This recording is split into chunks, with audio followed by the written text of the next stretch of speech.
Hola, ¿qué tal? Bienvenidos al podcast 113, Evolucionismo y el cerebro humano. Tal vez este órgano de nuestro cuerpo sea el más complejo, el más desafiante para los científicos de toda la historia de la ciencia, y a veces nos incomoda más saber muchas cosas del universo, de las estrellas, y todavía no haber descubierto tanto del cerebro, que empieza a revelarse, especialmente en los últimos 20 años, cuando se desarrollan una serie de tecnologías que permiten ver lo que ocurre dentro del cerebro sin tener que disecar un cadáver. Porque antiguamente, si teníamos una persona con una enfermedad, incluso en el siglo XX, teníamos que esperar a que muriese para poder hacer una autopsia y cortar y desmembrar partes del cerebro para ver qué estuvo pasando en esa persona que la desajustaba a un comportamiento normal. Sin embargo, hoy podemos ver cómo y qué ocurre en gran parte dentro del cerebro, qué tormentas eléctricas, bioquímicas ocurren mientras la persona está con vida. Entonces, el estudio del cerebro humano nos ha apoyado en mucho para la antropología empresarial, la neurociencia, el marketing y el evolucionismo aplicado a las organizaciones, a la comprensión de las personas en sociedad.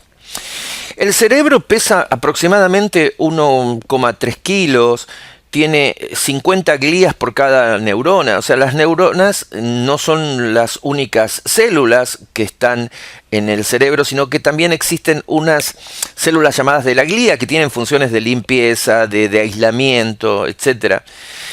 Hay 100 billones de neuronas, 100 trillones de conexiones.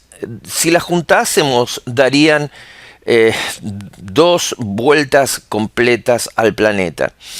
Toma 1/5 del suministro sanguíneo y es 1/50 de nuestro peso corporal. El 78% del cerebro es agua, 10% grasa, 8% proteína, 1% carbohidrato, 1% sal y 2% son otros componentes. Muchas veces nosotros decimos, enciende tu cerebro, cambia de actitud, modifica, porque de alguna manera nuestro cerebro no nos ha traído un manual de instrucciones para poder operarlo adecuadamente. El humano, de hecho, tiene una cabeza, el mamífero humano, desproporcionadamente grande en relación a su cuerpo, y lo vamos a ver muy bien en los bebés, en los niños, porque necesita la bóveda craneana de espacio suficiente para esta hipercomputadora, esta computadora magnífica, que Franz Gall, al crear la frenología, quiso entenderla y mostrar a los demás como una estructura compartimentada, donde él ya había descubierto en qué parte del cerebro ocurría cada proceso.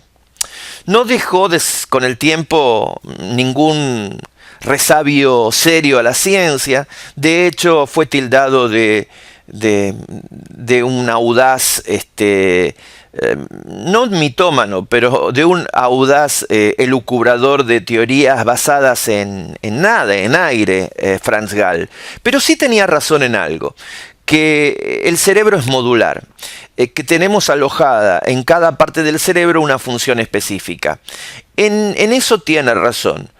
Fíjense que, por ejemplo, con el tiempo se descubre que el cerebro podría, en forma simplificada, decirse que tiene una primera parte más profunda, la más básica, el tronco cerebral llamado cerebro reptiliano.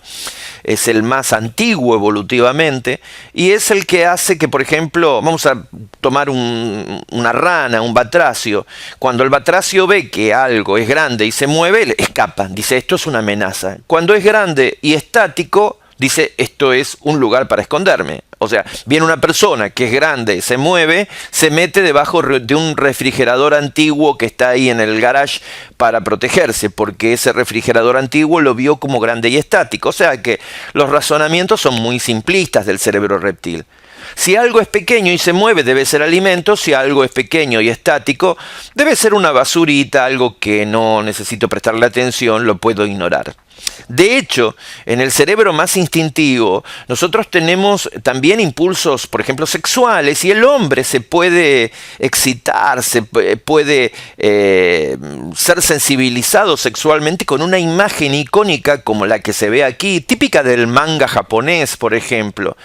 Pero, ¿por qué? Porque este cerebro, esta parte del cerebro, se comunica en forma simbólica, con imágenes. No hay vocabularios, lenguajes, razonamientos complicados. Por ejemplo, si vemos a nuestra niña de la izquierda, tiene lordosis. La lordosis es levantar la cadera, exagerando de alguna manera sus nalgas. Esto lo hacen los simios, en muchas especies de simios. La lordosis es típica en épocas de apareamiento, usado por la mujer como una atracción sexual. Entonces, cuando una mujer usa tacos altos y exagera de alguna manera la lordosis, está actuando sobre las partes más profundas, instintivas y primitivas del cerebro. Ya nacemos con cierto software instalado en nuestra parte más profunda del cerebro. Y, por ejemplo, apenas vemos una serpiente, tenemos pánico, miedo, aunque nadie nos haya enseñado. Esta es la parte más profunda. Luego tenemos una segunda parte llamada cerebro límbico, cerebro mamífero también, donde están las emociones, el cuidado de la familia, etc. Y por fuera, la más externa, es la corteza cerebral, el córtex y el neocórtex, la parte más moderna, donde sí, allí radica todo lo que hizo que el hombre viajara a la luna y que hoy conociésemos las estrellas y que pudiéramos entender también a nuestro propio cerebro y nuestra propia psiquis, o por lo menos tratar de entenderla. El cerebro tiene como misiones fundamentales sexo, es decir, perpetuación de la especie, básico, supervivencia, mantenerse vivo. En la mujer también tiene el cuidado de la prole como un mandato fundamental. Y tiene esta función de recibir estímulos del exterior a través de los sentidos y generar estímulos o reacciones hacia afuera. Esto es su función aferente y su función eferente. Vamos a adentrarnos mucho más en el cerebro durante más de 30 podcasts donde lo veremos en forma muy profunda. Nos vemos en esos próximos podcasts y muchas gracias por ver este módulo 113 inicial sobre el cerebro. Gracias.